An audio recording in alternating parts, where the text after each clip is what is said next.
आज आपण बघणार आहोत अध्ययनाच्या वेगवेगळ्या शास्त्रज्ञांनी केलेल्या व्याख्या. फर्स्ट आहेत मानसशास्त्रज्ञ हिलगार्ड.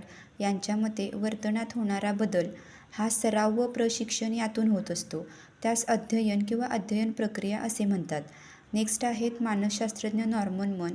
यांच्या मते अध्ययन ही एक प्रक्रिया आहे व या प्रक्रियेद्वारा आपल्या वर्तनात कमी अधिक प्रमाणात परंतु कायम स्वरूप बदल घडून येत असतात. ते घडून येत असताना आपल्या वर्तनात सभोवतालच्या जगातील घटनांचा परिणाम होत असतो. त्यालाच अध्ययन असे म्हणतात. नेक्स्ट आहेत मानसशास्त्रज्ञ गिलफर्ड. यांच्या मते अनुभूतीद्वारा व्यक्तीच्या वर्तनात हळूहळू घडून येणारे बदल म्हणजेच अध्ययन होय. मानसशास्त्रज्ञ गॅरेट. यांच्या मते नव्या परिस्थितीला प्रतिसाद देण्याचे आयोजन ज्या कृतीत आपण करू शकतो ती कृती म्हणजेच अध्ययन होय. नेक्स्ट आहेत मानसशास्त्रज्ञ क्रो आणि क्रो.